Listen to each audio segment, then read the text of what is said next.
So if the tribe exists and much of the narrative is about how other tribes are bad or how other tribes are a danger or other tribes are out to destroy you, and that is the major motivator for the coordination of the tribe, that's when it gets dangerous. Now, it could be true. Maybe the other tribe really is malevolent and they really do need a counterbalance, but I'd be very, very careful about that. Yeah. Most of the tribes that exist in America are not inherently malevolent. Welcome to Authentic Conversations. I'm your host, Ryan James Miller, and I believe the way to freedom, fulfillment, and success ultimately comes by living as the most authentic version of yourself. If you're ready to live the life you've dreamed of, you're in the right place. All right, what's up, everybody? Welcome to another episode of Authentic Conversations. So today we are hitting a minor pause button. And by that, I mean, if you've been following along for any length of time over the last couple of months, you know that I've been talking to men specifically about manhood and masculinity. I've inserted a couple of other topics into there, but it's been pretty rare because that's what I talk about. That's what I coach on. That's what you guys are asking for. At the same time, I often get pitched, as every podcast host does, on having other guests on the show. And I get great ones, but it just doesn't fit the narrative. It doesn't fit the audience. It doesn't fit what I'm trying to communicate and do. Until today, or a couple of weeks ago, when somebody had reached out to me and shared with me this gentleman's bio, what he was all about and what he was doing. And once we get into the context of the conversation, you will get it. But as you know, I'm very passionate about what's happening in culture, in our society today, the division that we are having, the confusion, the chaos, mass psychosis at times it feels like. So this guest, Peter Montoya, is an author. He is a speaker. He is an entrepreneur himself, and he's written a couple of books, but the one that really caught my attention was this book called The Second Civil War, a guide to healing our fractured nation, or a citizen's guide to healing our fractured nation. And it just intrigued me. I had to hear his perspective on what's going on in society today. And so here he is. If you're looking right now, if you're watching, you see his face. If not, you're going to hear his voice in a second. So Peter, thank you so much. I am looking forward to having some conversation. Ryan, I am absolutely thrilled to have this conversation with you. Thank you for that very nice introduction. Awesome. And we're both local guys here in Southern California, so that's always exciting. I don't talk to many people. Everybody has defected from Southern California, but we seem to like our Orange County bubble, as it may. Okay, before we get into what is sure to be just a dynamic discussion, I just want to hear a little bit about you personally. So what is the situation, business, family, joy outside of talking about the chaos of society? I'm the oldest of 5 boys, raised in Pasadena, went to school at UC Irvine, and got a degree in political science. With a degree in political science, you only have 3 choices when you graduate. You can go to law school, but I had ADHD and it was undiagnosed, and school was a bear for me, so that wasn't a possibility. You can become a bartender. Or you can go into sales. Those are your 3 choices with a political science degree. And so I went into sales. I lived in 22 major cities over 5 years, living in a city for 2 or 3 months at a time before I would get dropped and shipped to the next city doing sales. And then at the ripe age of 28, I realized that I knew it all, and I began my entrepreneurial career. I wrote a book called The Brand Called You. It was probably the second book on personal branding back in 1998. Oh, that was before it was cool. Advertising agency, and then started various businesses. And along the way, I've been delivered 3,000 speeches. I've written 3 books, and I've had 12 different businesses. Wow. Okay. And then at some point, I mean, obviously it had to be at least somewhat provoked by what you were observing in society today, but you didn't do a 180. You didn't do a 360. You just went like spinning in a whole different direction. And you decided that you wanted to address this fracture that we're seeing in our nation today. Particularly, I know that a lot of that has to do with the lens that social media provides. But what was it that really provoked you to to go down this path, because I mean, it's a charged one, it's a challenging one, and it's far different from selling and branding. So I love my father-in-law. We have a great relationship, and once a week he sends out his political intake, political thoughts of the week. And every single week I would receive them. I would groan and hit the delete button. But one week I got this email, and I decided that he really deserved to have it. So I replied back, and I sent him a terrible, awful email. At the moment I pressed send, I didn't have any hesitation. I didn't think this is maybe not a good idea or a bad idea. I thought it was completely and totally warranted. About 2 days later, the Jiminy Cricket inside my head said, Peter, I think you should go back and look at that email you sent your father-in-law. I went back and reread that email, and it was absolutely awful. It was personal, it was spiteful, and it was meant to shame him. And I looked at that email and thought, this is not me. I am a person of high, I think, at least strive to be of high character, of honesty, of empathy and humility. And this email was spiteful. Why in the world did I do it? So that began my own personal quest to figure out my own psychology, or the human psychology, of why we fight so hard and with the people we love most over politics and religion and culture. Boy, you must have made your wife really, really happy during that same period of time. Yeah, my wife did mention it a couple of days later. And that was also part of the inspiration for me to call up my father-in-law to apologize because I was wrong, and ask him to dinner. Went to dinner and took about an hour of his really beating me up with complete and total humility, and letting him know that I was wrong. I shouldn't have sent it. Here's why I did it, or at least I think why I did it. And I'm really, really sorry. I'm still on your side as a human being, even though I disagree with your politics. Yeah. Which, I mean, that just brings up such a great point maybe to jump off into is, we now live in a society that is about that, right? It's, if I disagree with you, I am going to go to war with you. I have my tribe, I have my people, I have my things. And like, if you are against me, boy, oh boy, I mean, you are my mortal enemy. And so we're living in that society across the dinner table, across the internet, in business. But I think one of the things that's most challenging for people is your position that you were in, which was you saw something that you completely disagreed with. Maybe you even saw wrong in the way things were being said, or specifically what was being said, but you had to exercise humility in apologizing for the way you behaved, all the while still knowing or believing that what you saw was wrong. Not even what you did was wrong, but what you saw was wrong. And so how do you navigate that, where you're trying to keep in tension? I want to be humble and respectful and considerate of somebody else's position, all the while I completely disagree with you. Because I think I should also say, because I at least believe that it's wrong to be told, which is what some people are doing, which is, if we're going to tolerate it, then we have to, in so many words, accept it. Right. Either accept it or cancel them. Yes. Yes. To shun them, shame them in some way, to expel them from our society. Yeah. So the research that I did and what I discovered is that we are a hyper tribal species. We are so unbelievably tribal. So you probably, much like me, Ryan, I've been through college.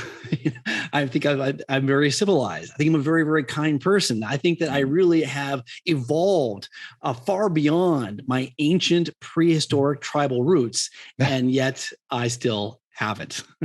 So we still divide people up by tribe, and we do so quickly, quietly, and judiciously, very, very, very quickly.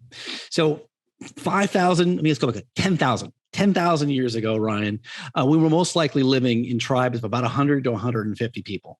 And if I painted my face green, let's say, for example, and was walking through the forest one day with a couple of other green face people, and I found you and you paint your face blue, we would automatically take warlike stances. We'd raise our spears, start yelling at one another, and maybe even attacking one another. So we as a species are actually very, very violent. The miracle of today is how few deaths there are. So 10,000 years ago, 30% of all deaths were because of violence. Now, about less than 1% of all deaths are due to violence. So our cooperative culture is absolutely a miracle compared to where we came from. Yep. So when we see somebody of a different tribal identity, our brains still act the same way. So we still go, oh, this person is not my tribe because they are showing tribal badges, which are belief systems. They might say, I say Black Lives Matter. They say all lives matter. We might say, stop the steal, and we'll say it was a free and fair election. And those are tribal badges these days. They're beliefs, but they're tribal badges, which basically say this is a tribe I belong to. Now, our ancient brains don't know the difference, and they're still firing off, basically saying this person is not part of our tribe, and that's why we get hot so incredibly quickly. Yeah. Okay, so it's interesting. It's been a while since my brain has ticked like this, but when I said the word tribalism, and now hearing you say it so often, I recall quite a few years ago, Seth Godin wrote a book called Tribes, and in there he was talking in many ways about the benefits of tribes, right? That they can be supportive, they can be encouraging, and so. But now today, particularly today, we're seeing a lot of the negative impact of tribalism. So do you have perspective on or ways to measure the benefits of versus the negatives of, or the positives and the negatives of the tribalism that we see today? Because it can't all be bad. Correct. So we would not be where we are without tribalism, without our ability to band together, cooperate, coordinate different achievements. We would not exist. We would not be the dominant species on the planet. What's really amazing about human beings is we can belong to more than one tribe.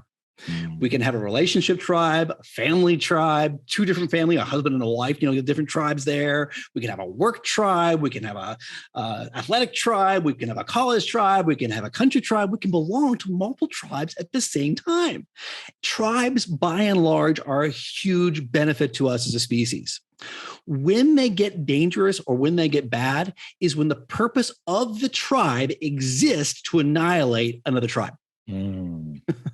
So if the tribe exists and much of the narrative is about how other tribes are bad or how other tribes are a danger or other tribes are out to destroy you, and that is the major motivator for the coordination of the tribe, that's when it gets dangerous. Now, it could be true. Maybe the other tribe really is malevolent and they really do need a counterbalance, but I'd be very, very careful about that. Yeah. Most of the tribes that exist in America are not inherently malevolent. It's like 99% of them. And there's 1% bad, 1% that are really bad. Most of them are trying to do good. Yeah. Now, I really appreciate that. I mean, I try to say often, so I was a pastor of a church for many years. And so the idea of politics or the discussion around politics was very frequent there. And like, what do we believe and what do we stand for and how do we stand for?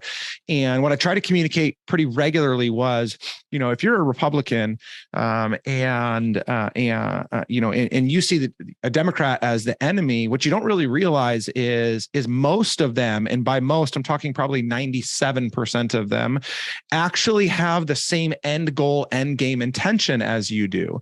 They desire to see the same bit of good done in the country as your Republican counterparts. The only difference is they may see a different means to the end.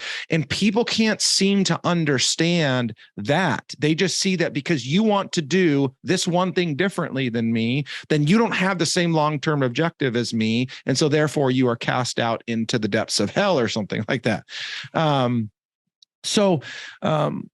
you said something else there that I'm interested to hear a little bit more about. So you talked about being able to belong to different tribes. And so again, when I think of, we'll just go to politics today because that's like the hot one. And it's so fun to bash on everybody because I don't seem to really align with anybody most days.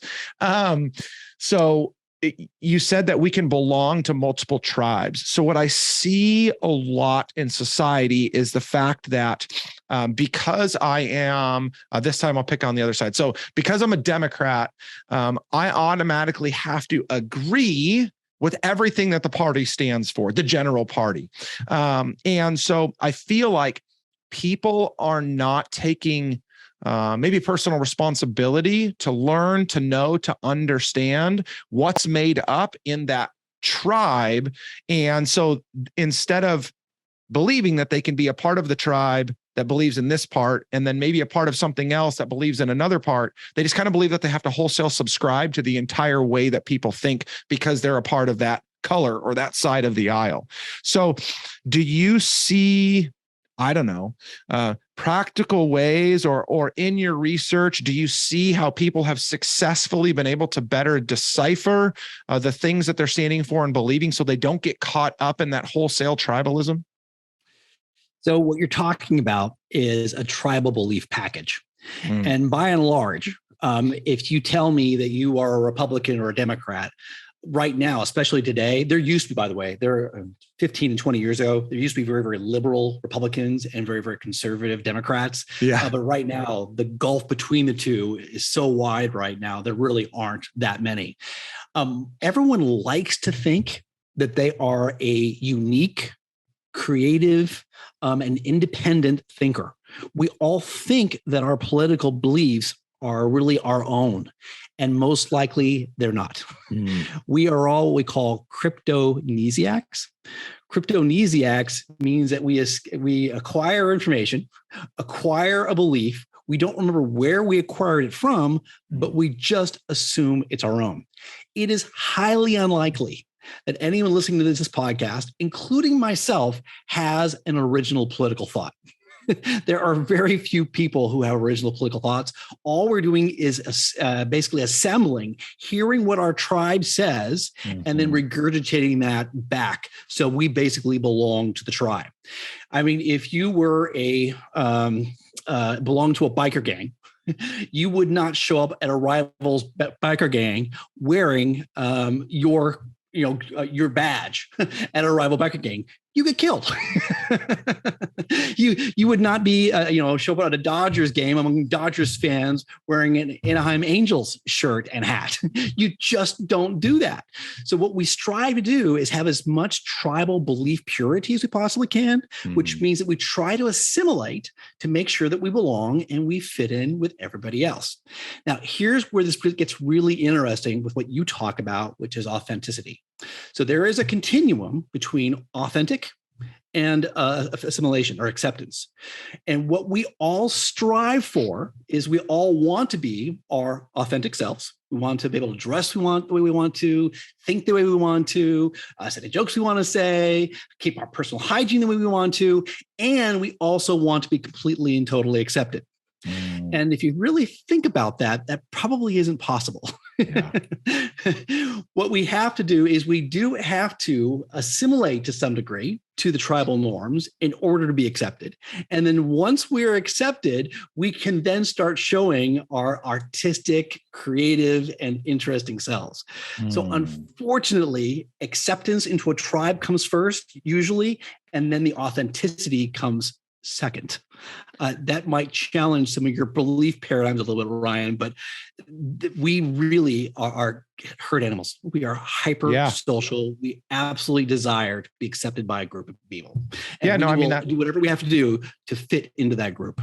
Yeah, no, I mean, that makes so much sense. And I mean, it just goes to show how deeply we struggle to truly be who we were created to be. It's because we are being influenced by so many things that, authenticity is to 99.9% of the population really just a word. To actually be and live it, to be of known origin is damn difficult to do. it's interesting that you say that, we kind of ascribe to and assimilate to the tribe that we're a part of. I think that we saw this on display pretty publicly over the last year or so with Joe Rogan. So up until, I don't know, maybe 18 months, 2 years ago, Joe Rogan was a very well-known liberal.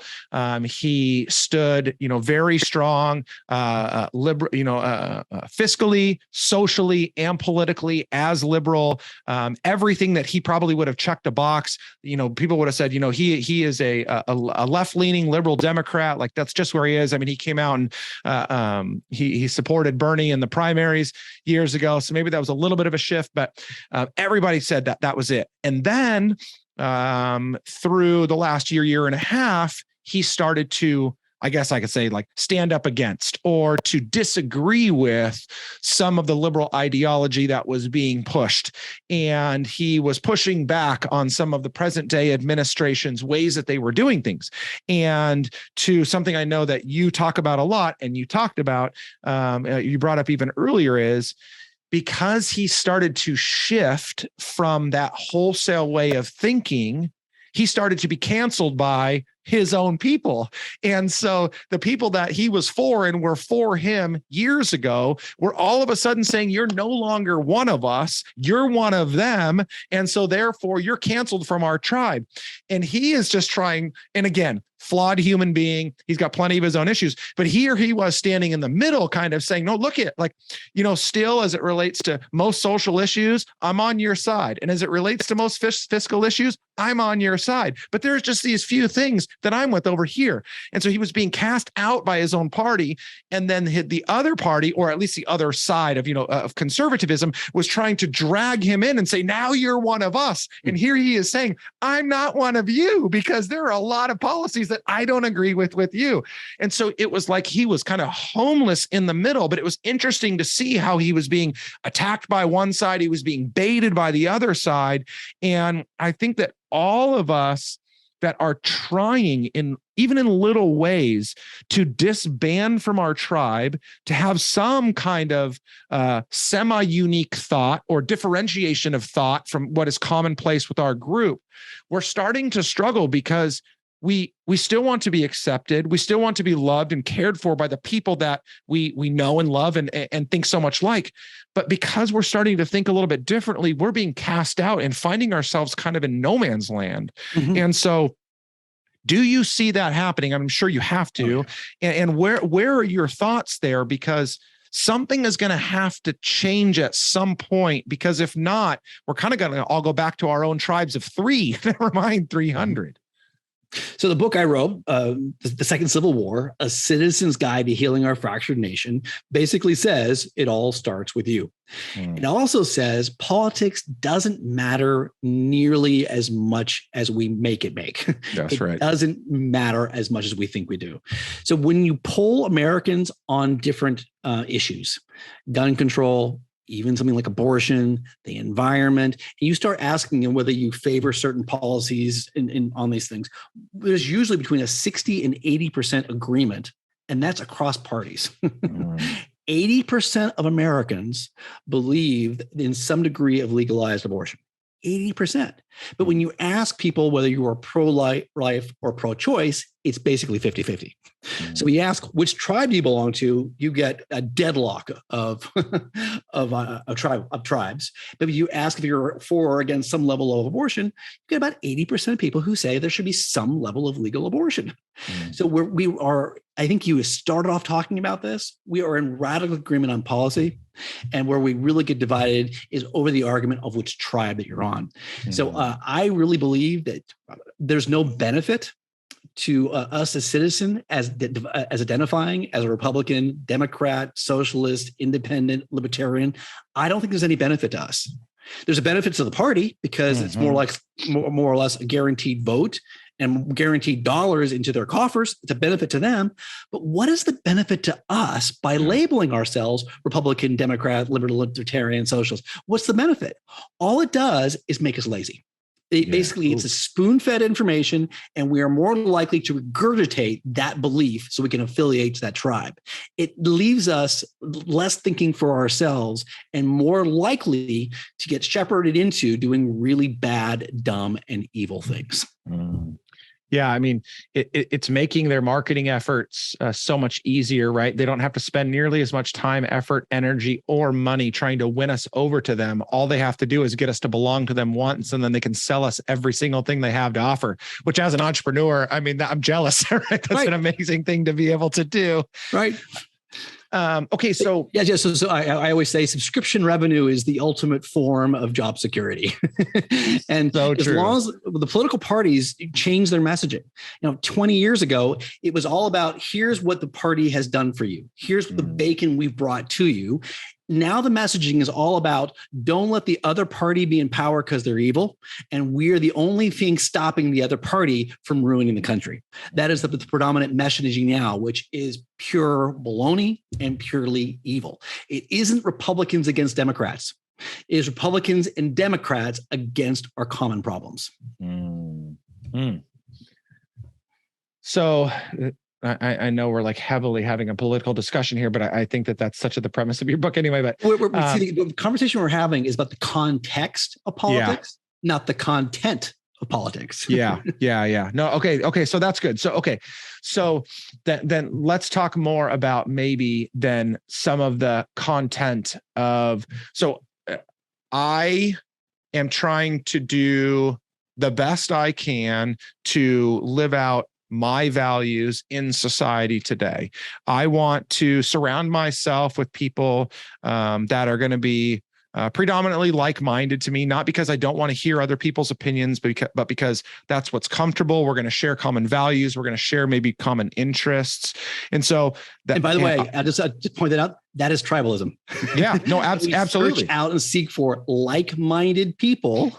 Yep. And maybe they like the same movies we do, the same sports we do, the same interests we do. Maybe they're optimistic like we are, we have the same values we do.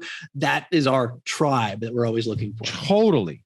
So here I am. I'm trying to live my life like that. But at the same time, I do want to have my own thought. I want to use my own brain. I want to engage my own heart as it relates to society and politics.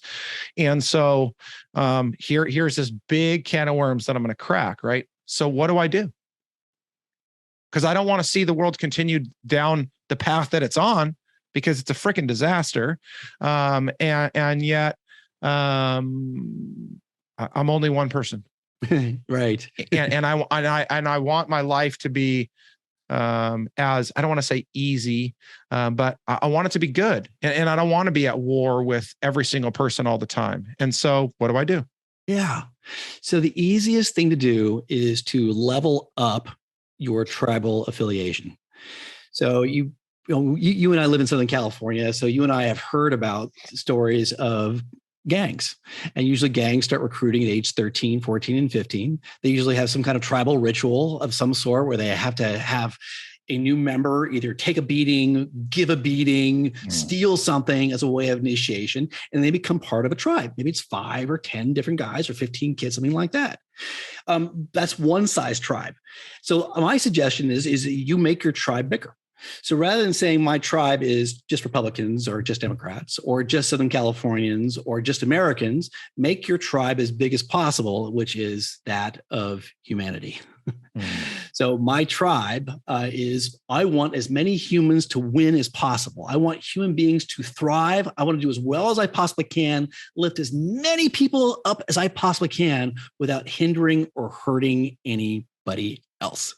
So that's my recommendation, is that you level up your tribe as big as you possibly can. So either outside of your party, to the whole country, or to all of our species. Okay, so here's where you said the word, so I'm just going to use it now. So let's take something super duper practical. So we are at great divide over who handles abortion or whether we have abortion or not. And so I personally, Ryan Miller, this is not a hypothetical, I am 100% in every single instance known to man against aborting a baby in the womb. How do I, as a human being, and now I'm asking this more generally because there's other people that are going to share that on one side or the other. How do I level up my tribe to go and, I don't want to say coexist, but meaningfully exist in relationship with people that I 100% disagree with and that 100% disagree with me? How do I do that in such a way that is positive, that is meaningful, all the while? I mean, we stand divided on a very, very, very challenging line. Mm-hmm. Yeah, it is. It is. It's literally a life or death issue. So it is a very important moral reasoning question for us as a society to contend with. I couldn't agree with you more. So the first question is what is the intent of the other party? Is the intent of the other party just a different interest group? Or is the intent actually to hurt and harm? And if their intention is good or basically good, they say I got a different approach, I would look at their heart more than I would look at the output of their policy. That's so good. That's so good. What I like about that is I just took probably the most charged issue in society today. I mean, some people can argue that, race is probably there too, but this is probably like the most heated one at the moment. And you made it so simple and yet so attainable. I think that if we're able to just truly look at the heart of another human being, which again, we really struggle when we're looking at them as enemies, but when we can take a step back and look at them as a human being, like you did with your father-in-law, we can begin to see that, oh my gosh, we can disagree to agree, or we can agree to disagree. And not only do we just coexist, but we can actually meaningfully exist and continue to positively contribute to society together and even to one another. Most people are not intending to hurt other people. I mean, there are those people who are psychopaths and they are really bad people. It is an incredibly small percentage. Mm-hmm. Most people's, their heart is in the right place. Yeah. They just happen to be a green face when you happen to be a red face. Yeah. And they are actually most likely just regurgitating things that they've heard someplace else that help them belong to a tribe. They actually have not most likely even really reasoned it out. Yeah. So our brains are hardwired for survival, not for honesty. If deceit means that we would get to deceiving ourselves, mean we get to be included in a tribe, our brains will lie to us. If being immoral means we get to be part of a tribe, our brains will deceive us. Being part and aligned with a tribe is absolutely one of our highest priorities. You most likely, if you've watched the internet, maybe you've seen Jordan Klepper, and Jordan Klepper goes and interviews supporters. Usually he's picking on Trump supporters, but he usually asks them a stumper of a question. And oftentimes it's a place where they have no moral, the supporters have no moral backup for what they're arguing for. He went to somebody and said, should you read the transcripts? This is way back in, 2018, when Donald Trump had a phone call with Ukraine and they actually released the transcripts. And he said, read the transcripts. His supporters were saying, read the transcripts. He would go to a supporter who would say, yeah, just read the transcripts. Have you read the transcripts? No. Okay, well, you said we should read the transcripts and don't be a sheeple. You should think for yourself. Have you read the transcripts? No. So our brains will deceive us to keep us aligned with our tribes. It doesn't make any sense. And when you understand that all we're trying to do is fit in and assimilate, we can give people a lot of latitude because we all suffer from the human condition. Yeah. All of us. So good. Okay. So more simple, practical, maybe tools, tips, ideas. So you say that, we are just trying to assimilate, that we're just trying to be a part of a tribe. At face value, that's so clear as day, it's not even funny, right? Every single one of us, there's not one of us, you do it, I do it, we all do it. Maybe some of us try to do it a little bit better than other people, but we all do it. Okay. So, we've pointed out the obvious. We've also you have pointed out the obvious, that in doing that oftentimes you end up assimilating and agreeing to things that you actually don't know anything about, and probably if you did the research, wouldn't actually even agree with. Yeah. So how does somebody listening do some self-examination, number one? And number two, how do they respectfully, considerately, compassionately, empathetically, and lovingly, those were a lot of adjectives there, how do they approach somebody else to bring that to light for them as well? Because I think that we are our own worst enemy. We lie to ourselves all the time. And so maybe when somebody can objectively come to us and bring that to our attention, maybe that will help us to start to get out of it. So again, how do we begin to do that ourselves? And how can we approach somebody else to help them through that same thing? So one mark of a wise person is the wise person distrusts their own mind, which means they don't believe what they think. When we're younger, we're usually much more likely to get into these really raging arguments with our friends over politics and religion because we believe we are what we think. So we think that somebody else who believes a certain thing, that's who they are. And as we get older, we begin to separate ourselves from our thought, and we don't take our ideas as personally. So young people in the workplace will suggest an idea to their boss. The idea gets shot down, and the young person usually takes it personally. Like, oh my gosh, they rejected my idea. They rejected me. And as you get older, you begin to realize that people's thoughts and who they are two different things. So you realize it about yourself, and you also realize that about everyone else. That is a very simple and poignant act of humility. And the other thing which I'll say and expand upon is we all suffer from the human condition. And the human condition is that every single one of us is a hypocrite. Every single one of us says do this thing, and we do exactly the opposite. We say that you should work out every day, that you should sleep, that you should, never lie, that you should never cheat. And every single one of us breaks things that we say. Mm-hmm. So, also the wise person is the person who's actually able to follow their own advice. Mm. And there are very few people who can actually live by their own advice. Yeah. So we all suffer from the human condition. How have you then personally, this is just to you specifically, through this study, through you writing this book, you probably have more expertise on this issue than the mass majority of the population. How do you continue to protect yourself? Like, what is your tribe? What is your circle? What does your accountability look like to ensure that when you start lying to yourself, that someone's there to call you out? Yeah, good question. So first of all, I level up like I recommended earlier, and my tribe is humanity. I want to get as far as I can, lift as many people as I can without hurting or hindering anybody else. And so I think about humanity as a species first. I want humanity to survive. That really is my goal. I think we're an amazing, curious creature. That's first of all. Secondly, I'm really careful about the labels I put on myself, because every single time you put a label on yourself, Republican, Democrat, Christian, Jewish, Islamist, radical, every time you put a label on yourself, you are creating a set of biases, and biases by definition are errors in judgment or errors in thinking.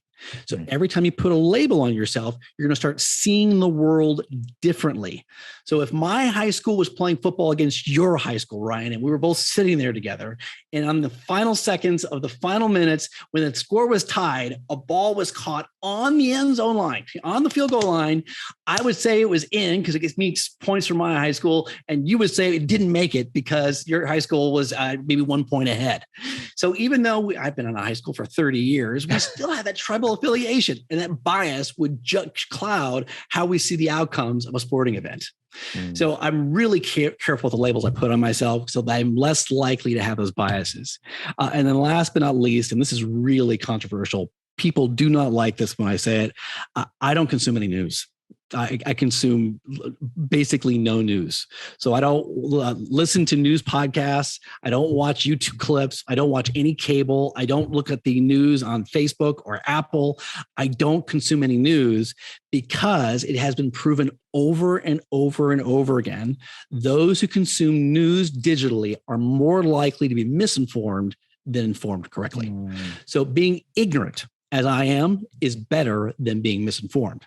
Because I will read a book in the next year here or so, or watch a documentary on that horrible exit of the Afghan war. And it was a horrible exit. I didn't see it. Our people were talking about it.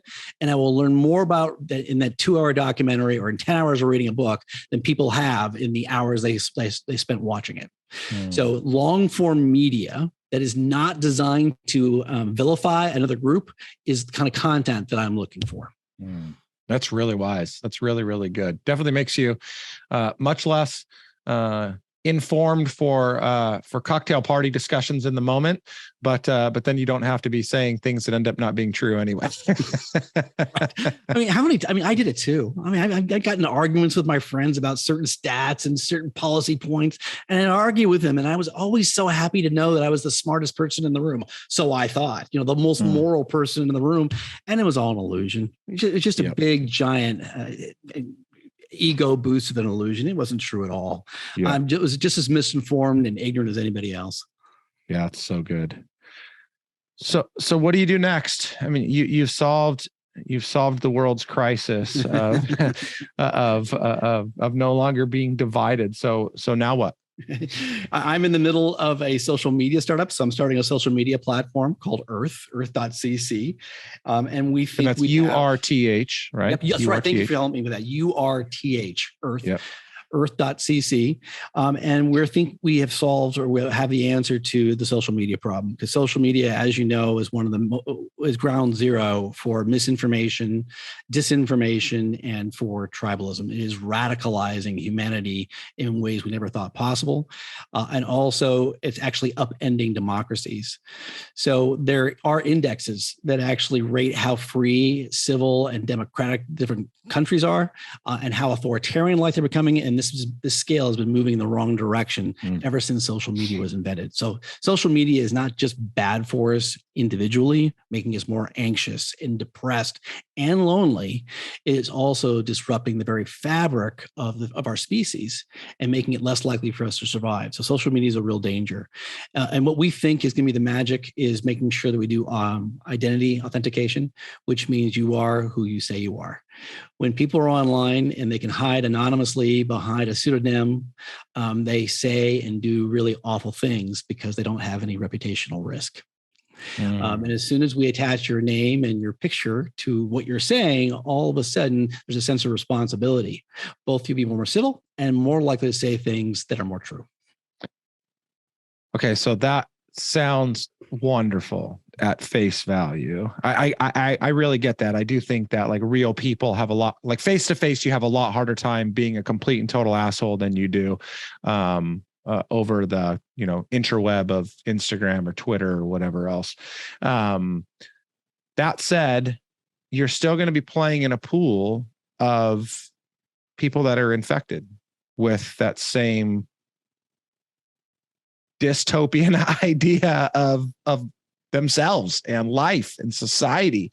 And so how do you control for the bias that is just going to be brought in when they sign up, even if they're real people? So that's the first step, is doing identity authentication. And the next step is to give everyone a trust score.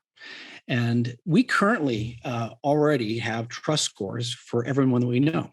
We don't actually digitize it in our mind. We don't go that Ryan Miller's got a 78 trust score with me, but we get a sense kind of who is good, who is basically honest, who's telling the truth, who has high quality information, who's trying to make sure that they're measured, that they want to make sure that I win and they win. We basically have that inside of our brains. And what we're going to do is digitize that and put it next to people's names. Wow. So out of 100, you'll have a trust score, and the trust score is actually the aggregation of every interaction that you have. So rather than saying I like or dislike what you said, or what you said made me happy or sad, we're going to actually grade civility.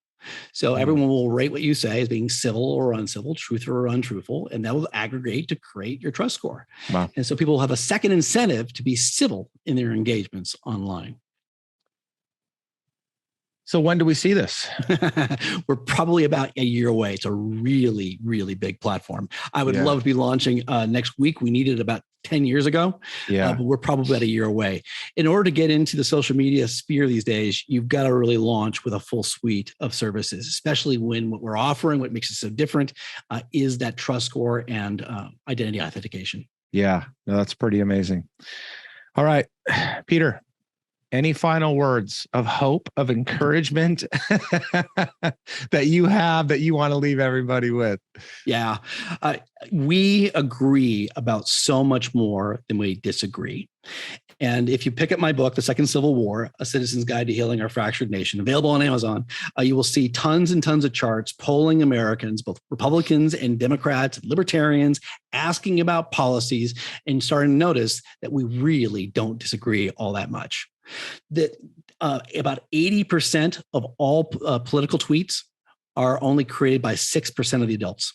6% of the adults are creating 80% of the political tweets. And that 80% is not in the middle. It's not the unifying messages. It is the extremes who are trying to dunk on one another. And when you go on Twitter and you see that other side, I'll use my air quotes, other side, and they are so extremist, you basically paint the whole party by the extremists that you see who shows up on either Twitter or on the news. And that isn't the bulk of them. It's only the extremes. So what researchers have discovered is there is an exhausted middle. About 80% of Americans are in the middle, and we are completely and totally exhausted by these extremists tugging and tearing and pulling at one another. We all want the same things. We want to live in safe neighborhoods where we can raise our families, we can be in community with one another, that we can have neat experiences in life without hurting anybody else. That is the vast majority of Americans who don't want to take advantage of anyone else. That's the mic drop I was looking for. That was so good. Thank you. I mean, I think it's super helpful to continue to have these discussions, because though we are exhausted, I think that we are far from finding a solution to the problem and or the many problems that we're facing in society today. But I think that we need to continue to hear what you just said, which is we're all out to try and do the right thing. And sometimes we think the right thing is a little bit different. Sometimes the way we get to the right thing is a little bit different. But at the end of the day, we're all pretty good and we're all trying to do the right thing. And I think that is something that we need to keep fighting for. Like if we're going to fight for anything, dang, I think that, we need to be fighting for the good for the whole of society. And so I appreciate, you spending all the time, you doing all the research, and then coming and sharing it, in tidbits like this. So Peter, thank you so much for your time, the research, the book. It's just super valuable. And really, even though it's a little bit frustrating to hear at times, it's really encouraging. Ryan, you're a fantastic host, a wonderful conversationalist. I really love being on the show. Yeah, thank you. I appreciate it. Well, for everybody out there listening, again, this was a little bit different than we're normally talking about, but I think that conversations like this are absolutely critical. Whether you are a man or a woman, whether you're a father, a mother, a spouse, whatever it is, like we have a responsibility to contribute the best way we possibly can to society. And I think it's conversations like this that are necessary. We cannot turn our head. We cannot bury it in the sand. We cannot ignore this. We have to engage in whatever way that we can to make a positive contribution on society.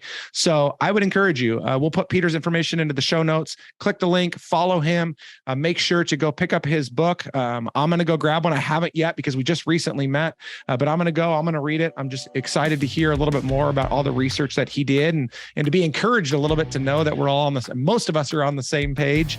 If you got any questions, concerns, comments, you know where to find me. I'm always here. In the meantime, go be you, be happy, be authentic. Thanks, guys. Talk to you soon.